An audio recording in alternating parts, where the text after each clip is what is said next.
Matthew 1:25 indicates that Joseph had no relations with Mary until she bore a son. This certainly implies that he did afterwards.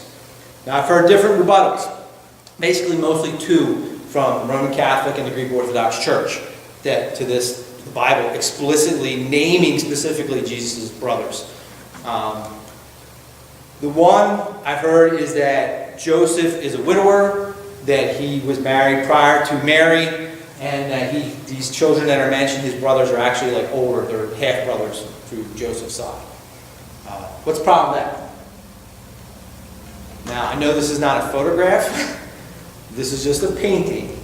But it matches every other painting you have ever seen of the nativity scene.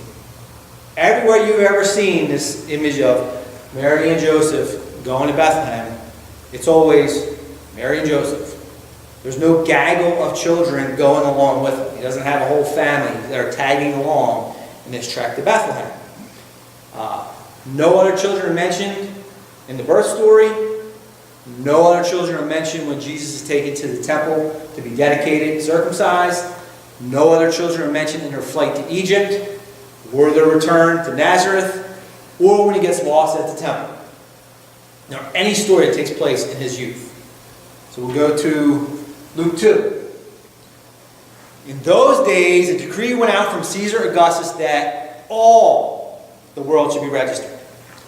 This was the first registration when Quirinius, I guess, was governor of Syria.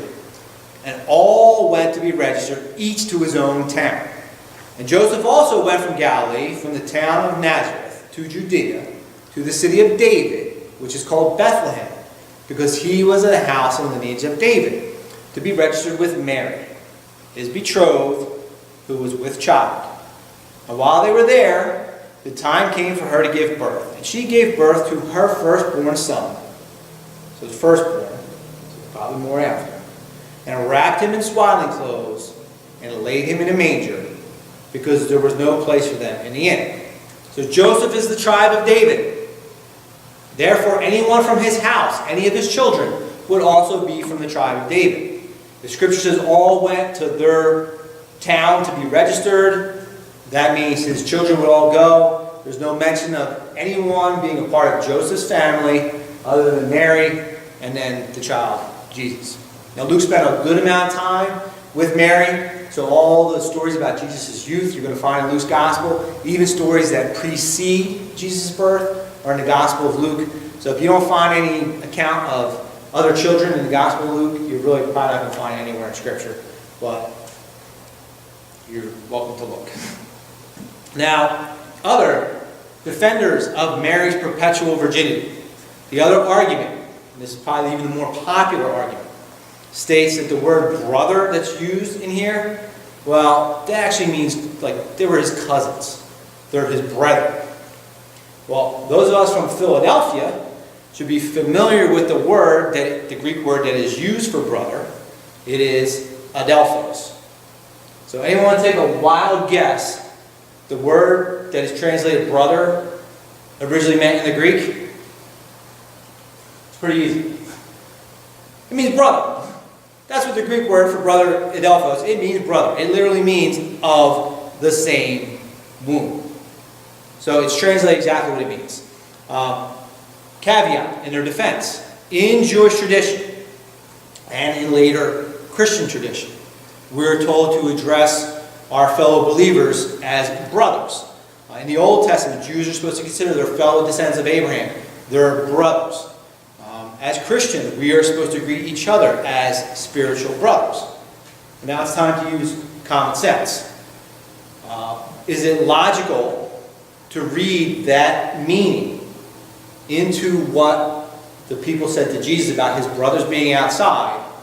Or is it more rational to say, no, they actually meant his physical brothers, and it's because of Jesus' response why we call fellow Christians our brothers?